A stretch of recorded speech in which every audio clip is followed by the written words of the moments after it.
I'm back. I was thinking about which one to start with, but I'm going to start with the technicals first, and tomorrow we're going to talk about the personal stuff. So, first off, when I had to set a date for Ultimate Desire, I just clicked on a date and an hour, but we're living in different time zones. For some of us, hello gorgeous, for some of us, the time that I set is not going to be, why is my face burning? For some of us, the time is not going to work out. So let's find a time that works for all of us. I'm not sure how to maybe vote for it. I can offer up a couple of different options that work for each time zone. The whole point of the entire series is group work. So I want each and every one of you to be able to make the group timing. And if it's not the day, if we have to change a day, if we just have to change the hour, it really doesn't matter as long as we're all committed to this, we all want to be there, we all want to share, and we find a time that works for all of us. That's the only thing that counts. Hello, gorgeous. And I should have written down this on a list. Second thing, since it's a group energy, I was thinking about maybe we can start with just a very brief introduction. Probably I'm going to ask something along the lines of, where are you emotionally in your life right now? Like, as the totality of you, where are you standing emotionally, sitting, lying? And then, since we're dealing with the deity currents, I was thinking that for the first session, we could just have a journey to the deity planes, just to meet those frequencies. Hello, gorgeous. Hello. And we could, I was wondering this a second ago. See? And the journey itself, it needs a little bit of a technical prep for you to be able to open certain frequencies in your body. That's about a 15-minute thing. And then the journey itself, it's a very personal journey. So I would like to take some time with that, because it really requires you to feel into anything that you would like to let go of, anything that's holding you back. It's a lightening practice, and you will have the recording of it, so you can keep going back again and again, and you can keep redoing it. But the first time is only going to happen once. So the first experience actually matters from two perspectives, not just your first impression of what's happening, but it's a feedback from your body as well, that whatever you are planning to, or whatever comes up as this is holding you back, or this is too heavy, or this has just come up in your body as just a loose muscle memory, it's very important for you to be able to, those are going to be the things that you're going to be working with later on. So it's very important for you to just stay with that, give it a little time, not just glance over it, but to actually sit with those feelings just for a second, that wow, this exists in my biology, this is something that is still present, or something that comes up. So I want to give it about, like, altogether the two techniques, I want to give it about an hour and a half. You will need that much, I think, or we will need that much, I think. And then at the end, it would just be so lovely to go through just a little catch up. First of all, how was the whole experience for every one of you? And then second, a part of you already exists on the deity planes. Time space is non-linear. If you've made the choice that you do want to visit those planes, then there is a version of you who is already a resident in those realms of existence. So we will be getting some guidance, or just contacting that part of you who has already been spending time space within that time space. And you will have the chance to ask yourself at some point that those planes, okay, technicals, very briefly. So the deity currents are a mixture of the deity and the Aya currents that comes up to the deity currents. They are a combination of D2 and D1 elemental consciousness, this body consciousness, plus the Aya currents, the Aya currents, the pure source consciousness currents. And the original organic human body form was supposed to be having this, not just the frequency itself, but the consciousness that comes with it. This body form was designed to be able to transmute the fragmented bits and pieces of consciousness of this solar system, because this system is it's the stitched together pieces from the blown up fragments of a once planet called Tara. So everything that exists within this solar system has a somewhat fragmented consciousness. And the beings who decided to incarnate into this system were given a body form that was designed with the purpose of putting the pieces back together, cleaning the fragments. So the original human imprint comes with the ability to mix within the body form. You have specific physical points to do that within the physical body form. Mix the elemental consciousness, the D1, D2 frequencies, and the elemental as in the massive elemental kingdoms. Each and every hydrogen atom has its own consciousness, and they can all talk to each other. And this body is made up of 99% of hydrogen, because your atoms themselves, it's not just the H2O, the atoms themselves bond with hydrogen bonds. So this body form is pure hydrogen family. And we've completely lost the ability to listen to that family, to talk to that family, to be able to co-create or collaboratively create with that family. And we can regain those talents and skills bit by bit. So I digress, as usual. So the original human body form was designed with the ability, the physical ability, to mix elemental consciousness with pure source frequencies. And then around day 6 in the womb, every body form, every human and non-human body form starts out with the crystal spiral imprint.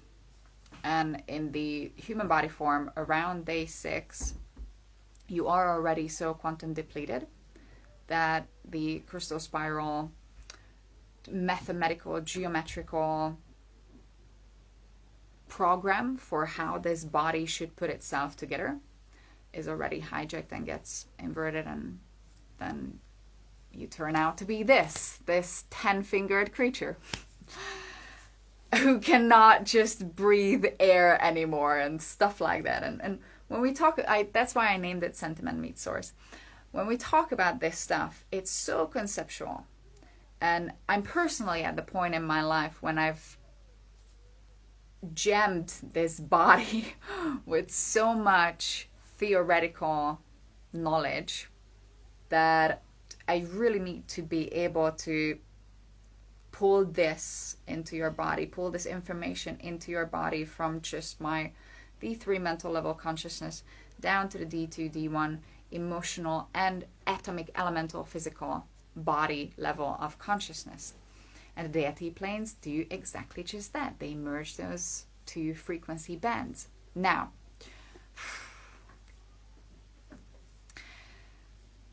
within the Keylontic community itself, there is a massive divide. And I know that I'm not going to be everyone's cup of tea. That's absolutely fine. And I have my own personal view about it. But I have friends who are categorically disagreeing with each other. And I just don't see why. We all have free will and free agency. Source does not judge. There's no morality in your choice. Whatever you wish to believe, whatever you want to choose, that's absolutely up to you. And I see no point in making each other feel bad about our choices. With some other beings on this planet, it's very obvious that we're choosing two very different outcomes for how this body is going to transition and where it's going. That's a given for every body form, that a transition is going to take place. And even within the Keylontic community, people choose to believe vastly different options and outcomes. So be it. So it goes. I found a segment that both sides could and do agree on. Originally, when the plasma teachings were introduced, and I do believe that part has been somehow forgotten ever since.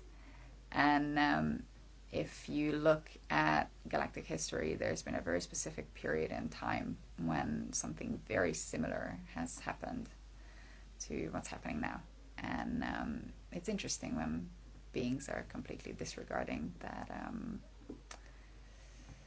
something very familiar is happening right now, and we're treating it like it's completely new.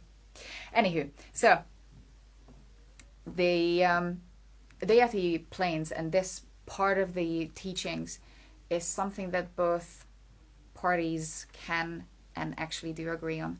When the plasma teachings were brought in first, the original idea behind these frequencies being open in the body is for the light body to be able to safely evolve back to its own original template. Because when you transition, it's not an if, it's a when, the body form will disintegrate in some way or another.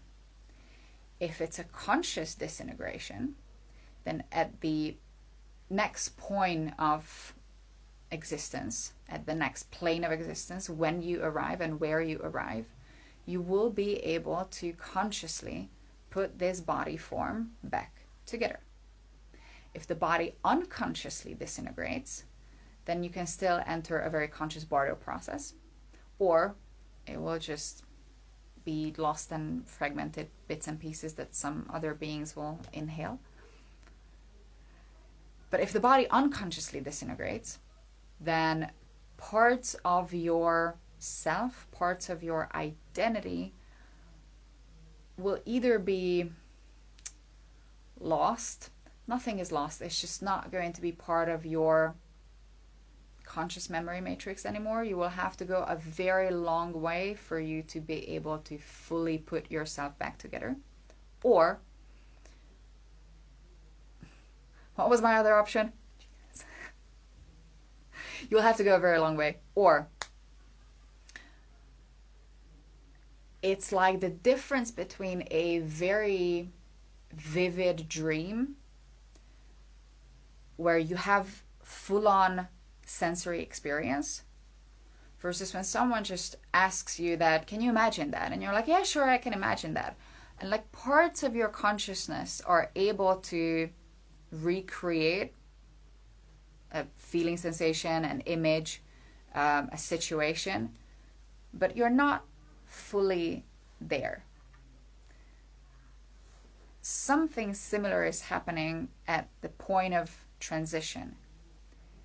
How well you can communicate with your body, how conscious you are of your own body consciousness, will determine how much of you are taking to the next plane of existence.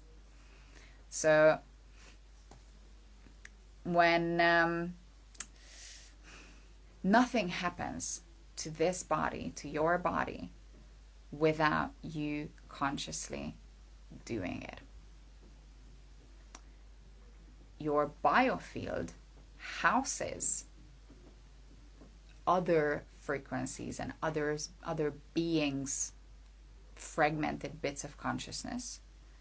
So not all of you belongs to you, but whatever belongs to you, nothing can and will happen to those parts of you without you actually physically doing it.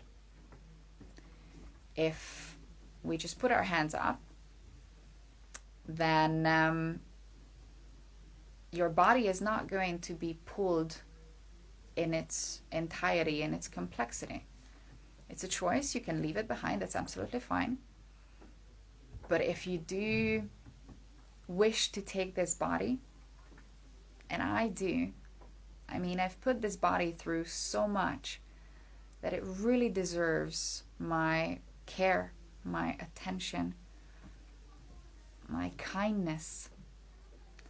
Parts of this is the memory of my lineage that I'm really not happy about. I'm really making peace with it.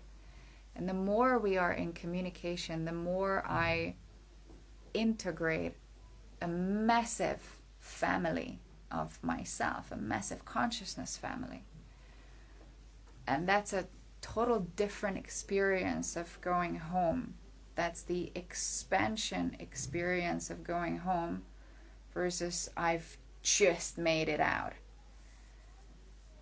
There's no point in us hiding away, just waiting it out like, well, this is a shit place. I'm just gonna, how many more years do I have? Jesus, I'm just gonna... When this original mission, this body form mission, was to come in here and feel source frequencies through this body. Now that's a relationship that you have with source. It's not gonna happen just because you're like, well, I'm a child of source, so I should be feeling it. It's like, yeah, babe, we're far too down the line for that just to happen on its own. By now, it's work to actually have a relationship with source. What a relationship means is that you are giving back to source, and whatever you're giving back, source exactly replicates it. Wow, journey. Source exactly replicates it and sends it back to you. If you are sending a mixed consciousness, if your body form, if your biofield is still housing fragments of frequencies, and I don't like the word polarized because it's so fucking bastardized, disharmonic or miscommunicating frequencies, then source will not go, oh, well, I don't think you intended it that way, honey. Let me just pick that out for you because that doesn't belong to you.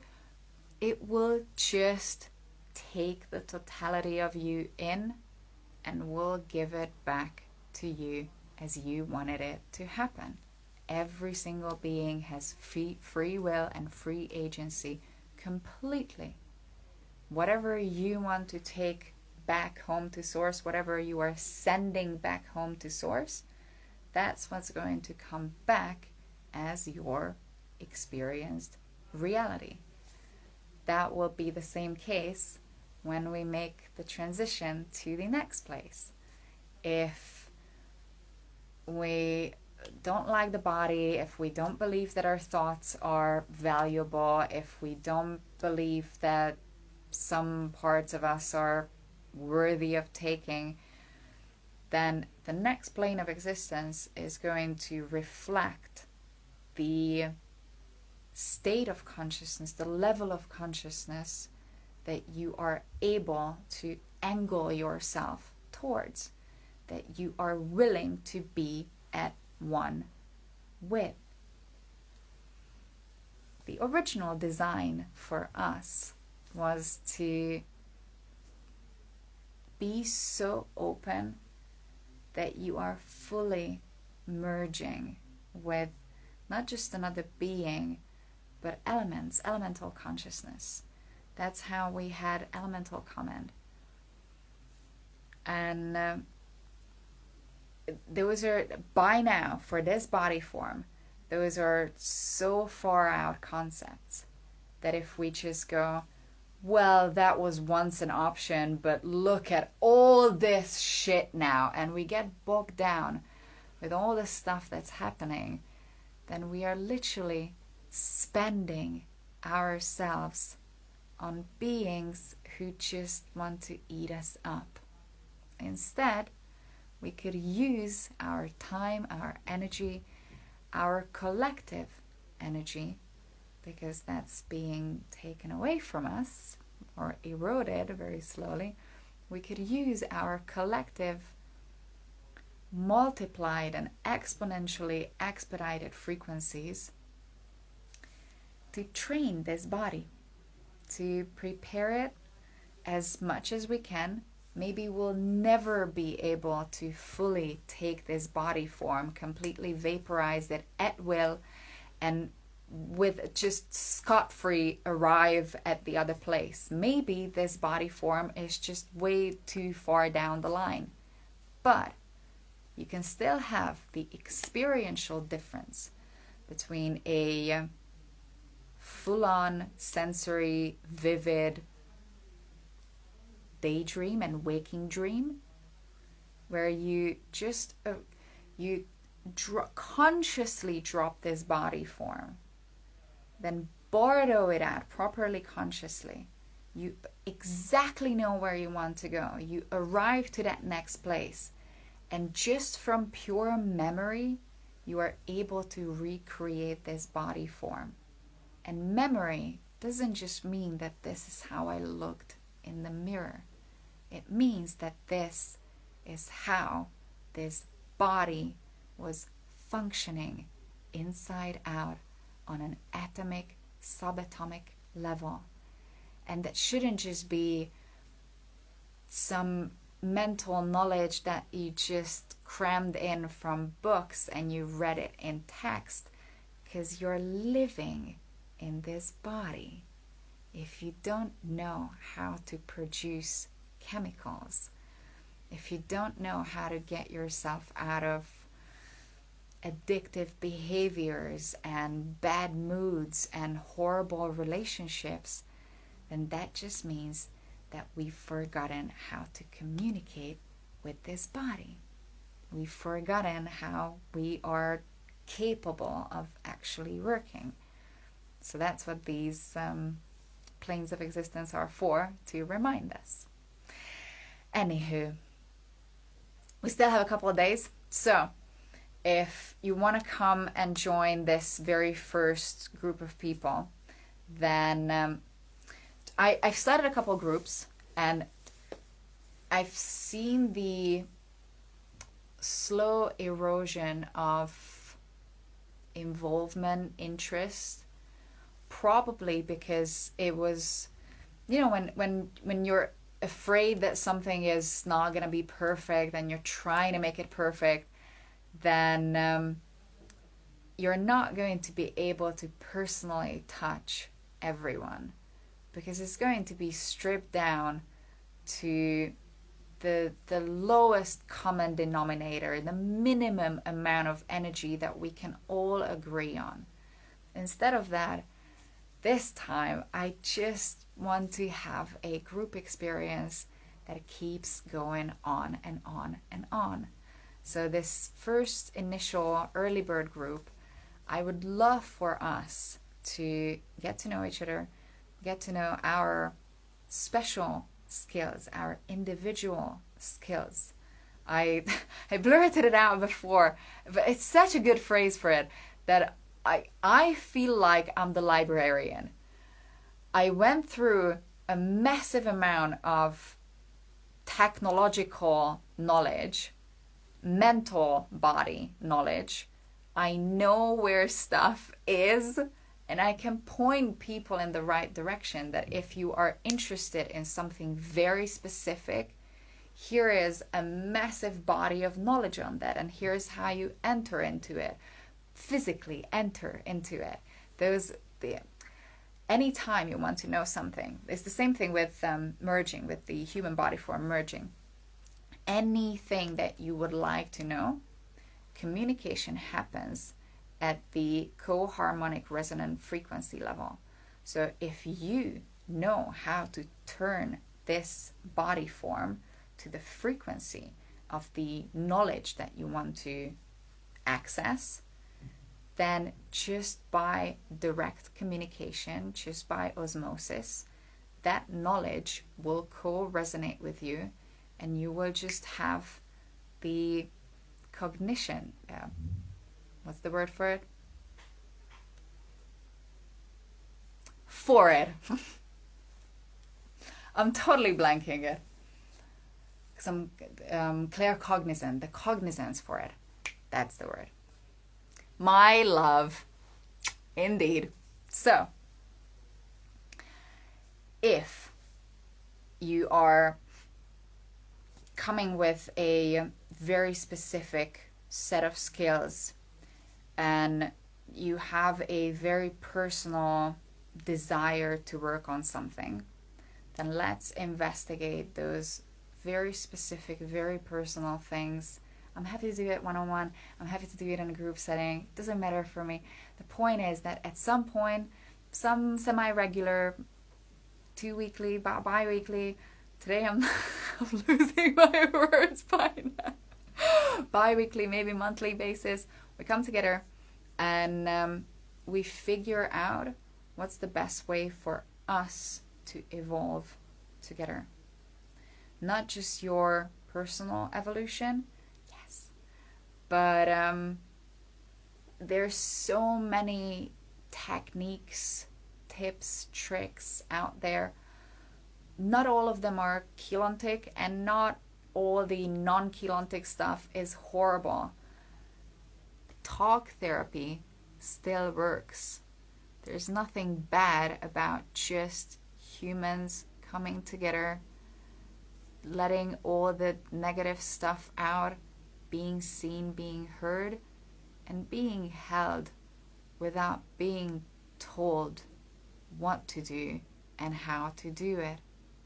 None of us needs a lecturing on how you should live your life, but all of us could use just a little bit of kindness, feeling like we're not so alone on this planet. So, there was something else. I really should have written a list about it. Give me a list.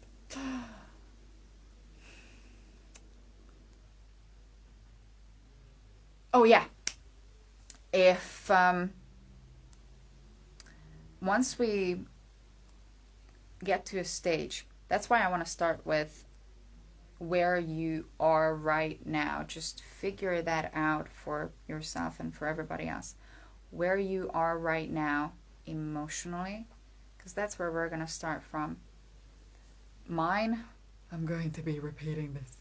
Mine, that's how I can sum it up right now. The totality of me. I'm happy chippy. I'm really enjoying. I'm actually really enjoying it here. I'm going to share about that tomorrow, how and why.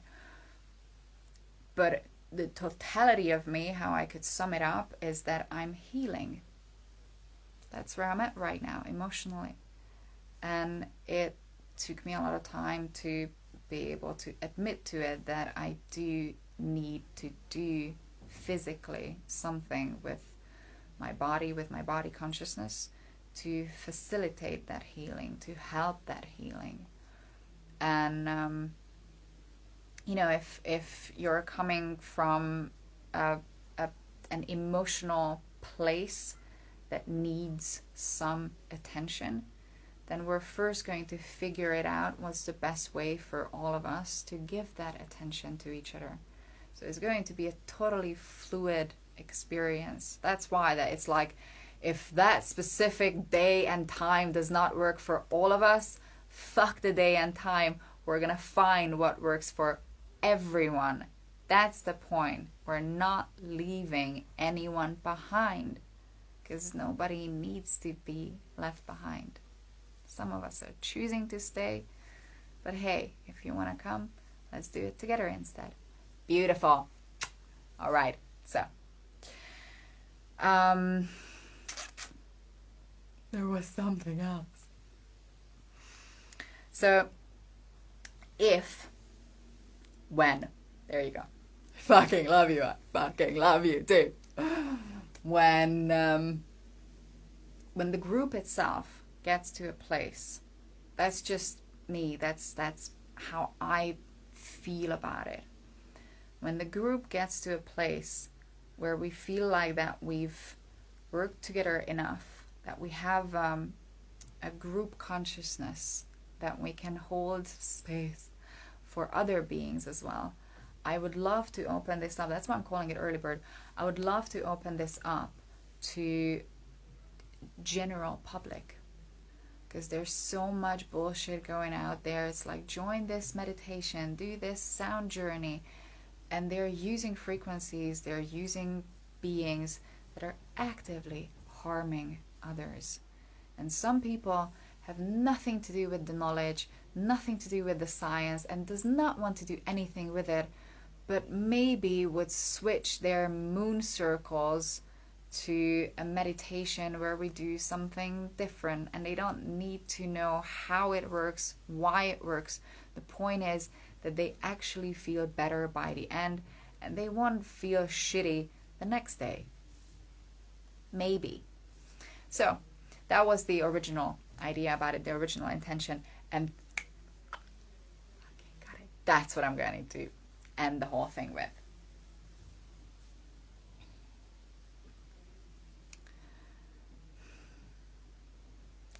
Eshwe ke aya unsereva.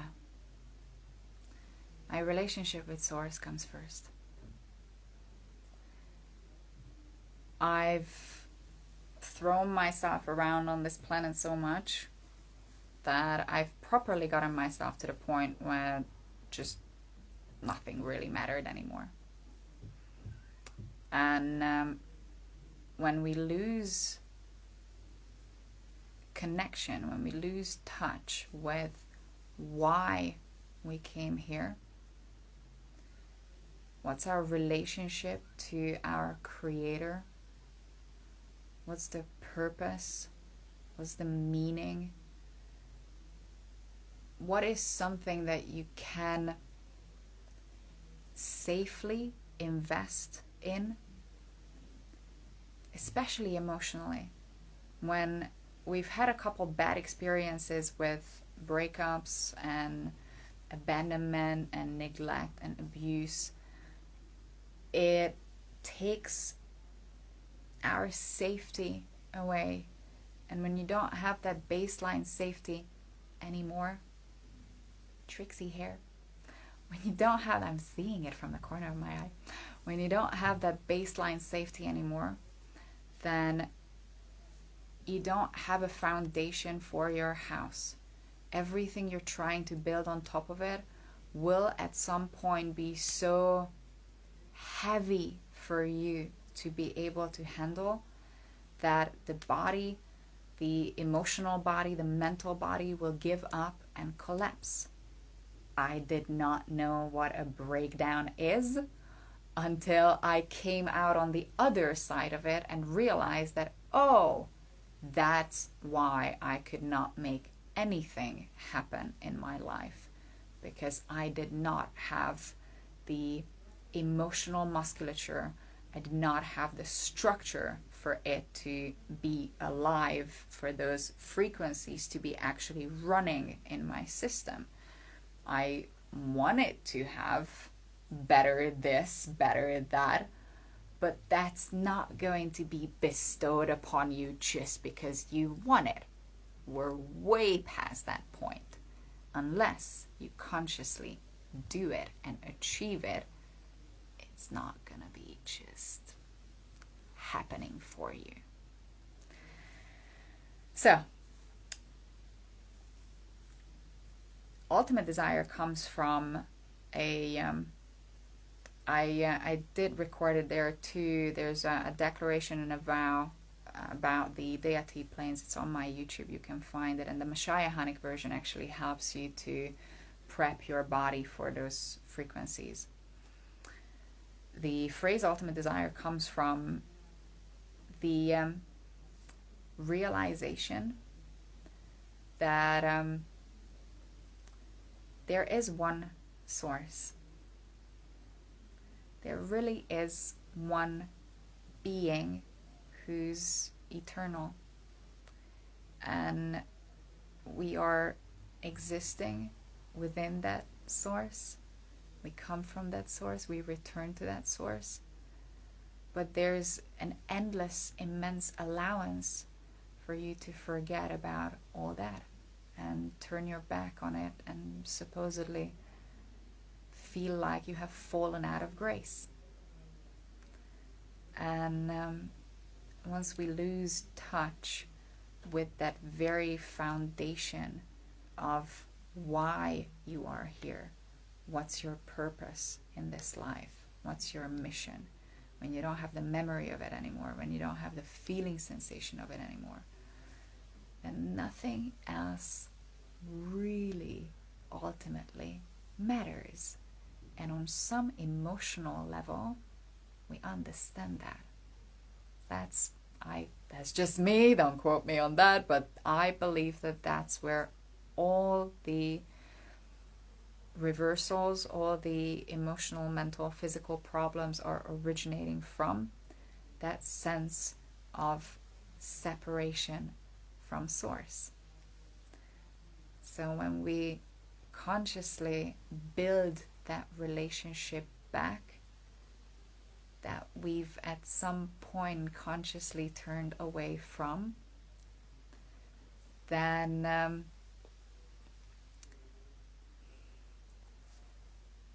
your ability to process information frequency changes, fundamentally changes. The things that are limiting you right now, the things that are bothering you right now, the things that you just seemingly cannot solve right now, the relationships that are just still mind-boggling, are going to gain a complete new point of view. And from that perspective, it's just not a problem anymore. You will know the solution for that. You will feel the solution for it. It's not going to be some tip or trick that is going to be imposed upon you. It's going to come naturally, organically from within, because it's coming from your relationship to the original intention for everything. You're not going to second guess yourself. You're not going to go against yourself, because the feeling sensation of being at one will always matter more than fucking it up because you don't believe you deserve any better. I guess I'm done for today. Alright, tomorrow I'm gonna share my personal experience of what's been happening to me in London. I'm decorating, that's why. This is gonna become the Alareya Rashatan. That's why this whole thing is this place. I'm being blessed with the ugliest wallpaper behind that thing. So I just had to do something with it. And London became the exact opposite of my expectations, and I'm experiencing myself for a whole new being, and I'm loving it so much. It's so exciting. So and I have been working with these frequencies a lot. Last thing that I'm going to say, that if you're like, oh, is this internal, external, these are all internal creation. The Messiahanic frequencies, the Messiahanic races, the elemental command councils, they are all internal creation. So this literally is the segment of reality that everybody can agree on. And you're more than welcome. If you want to do it together, let's do it together. If if you just want to have a taste, absolutely fine. If you don't want to keep it going, still the first thing that we're gonna do, and you will have the recording of that forever, is meeting a version of you who's the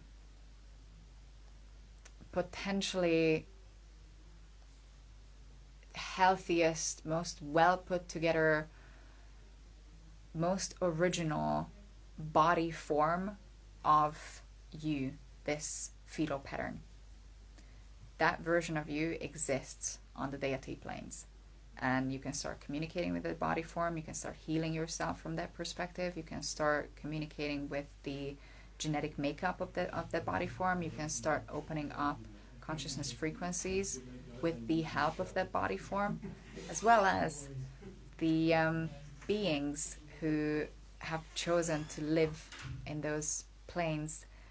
It's a bit like a monastery that you can seclude yourself from all other realms of existence, and you can choose to just be there as those are transition planes. They exist in between your atoms, they exist in between densities, they exist in between outer and inner realities. And the beings who choose to live in the in-between spaces, they are very, very special because they hold the consciousness of both worlds at the same time. We could have chosen to not incarnate into a body form and just energetically help this place from the outside. But that's never going to be the same as embodying what the problem is and then expanding it so the traumatized tunnel vision gets a safety net for it to heal. That's what this mission is about. And that's what the in-between places are preparing this body form for, so that it's not a scary, way too far out there, maybe once that was a possibility for us, vague option, but just an easily embodied reality. Tomorrow is thy name. London is amazing. All right. I love you so much. See you tomorrow, and we'll find a time. If it's not Saturday, then we'll find another day for it. The whole point is that we're all doing it together. So much. Wah!